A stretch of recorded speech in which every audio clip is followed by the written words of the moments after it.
ಆದಿಶಕ್ತಿ ಮಹೇಶ್ವರಿ ಅಮ್ಮನವರ ಪುಣ್ಯ ಭೂಮಿಯಲ್ಲಿ ಈ ದಿನ ಅಮಾವಾಸ್ಯೆ ಪೂಜೆ ವಿಶೇಷ. ಭಗವತಿ ಬಂದಂಥ ಮನುಕುಲದ ಧರ್ಮದವರು ಅವರ ಕಷ್ಟದ ಸಂಕಲ್ಪವನ್ನು ಮಾಡಿ ಒಂದು ತೆಂಗಿನಕಾಯಿಯನ್ನು ಬಚ್ಚಿಟ್ಟು ಬರುವಂಥ ಕಾರ್ಯಕ್ರಮವನ್ನು ಭಗವತಿ ಹಮ್ಮಿಕೊಂಡಿದ್ರು. ಆ ತೆಂಗಿನಕಾಯಿಯನ್ನು ಆ ಕಷ್ಟ ನಿವಾರಣೆ ಆಗುತ್ತೆ ಅಂತೇಳಿ ಭಗವತಿ ಆಶೀರ್ವಾದ ಮಾಡಿ ಅವರ ಮೇಲೆ ಆದೋಗುವಂಥ ಒಂದು ಅದ್ಭುತವಾದ ದಿನ ಈ ಅಮಾವಾಸ್ಯೆ. ವಿಶೇಷವಾದಂಥ ಪೂಜಾ ಕಾರ್ಯಕ್ರಮ ಈ ಪೀಠಾಧ್ಯಕ್ಷರು ಭವ್ಯತಾಯಿ ಅಮ್ಮನವರ ನೇತೃತ್ವದಲ್ಲಿ ಜರುಗಿದೆ.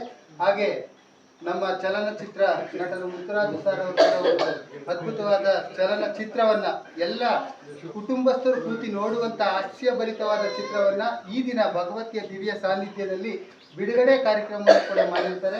ಅದೇ ರೀತಿ ಮೈಸೂರು ವೈಬ್ರೆಂಟ್ ಮಾಧ್ಯಮ ಮಿತ್ರರು ಕೂಡ ಈ ಒಂದು ಪುಣ್ಯ ಭೂಮಿಗೆ ಬಂದು ಭಗವತಿಯ ಸುಕ್ಷೇತ್ರವನ್ನು ಅನಾವರಣ ಮಾಡಲಿಕ್ಕೆ ಬಂದಿರ್ತಾರೆ. ಹಾಗೆ ಬೆಂಗಳೂರಿನಿಂದ ಗುರುರಾಜ್ ಅವರು ಕೂಡ ಈ ಒಂದು ಪುಣ್ಯ ಭೂಮಿಗೆ ಬಂದಿರ್ತಾರೆ.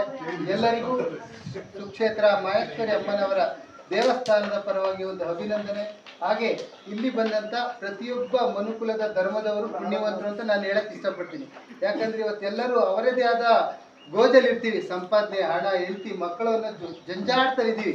ಆದ್ರೂ ಇಂಥ ಒಂದು ಪುಣ್ಯ ಭೂಮಿಗೆ ಈ ದಿನ ಬಂದು ನಮ್ಮ ಕಷ್ಟಗಳನ್ನೆಲ್ಲವನ್ನು ಅಳಿಸಿಕೊಡುತ್ತಾಯಿ ಅಂತ ಹೇಳಿ ಭಗವತಿಯ ಸಾನ್ನಿಧ್ಯದಲ್ಲಿ ಕೂತಿರ್ತಕ್ಕಂಥ ನಾವೆಲ್ಲರೂ ಧನ್ಯರು ಅಂತ ಹೇಳ್ತಾ ಎಲ್ಲರಿಗೂ ನಮನ.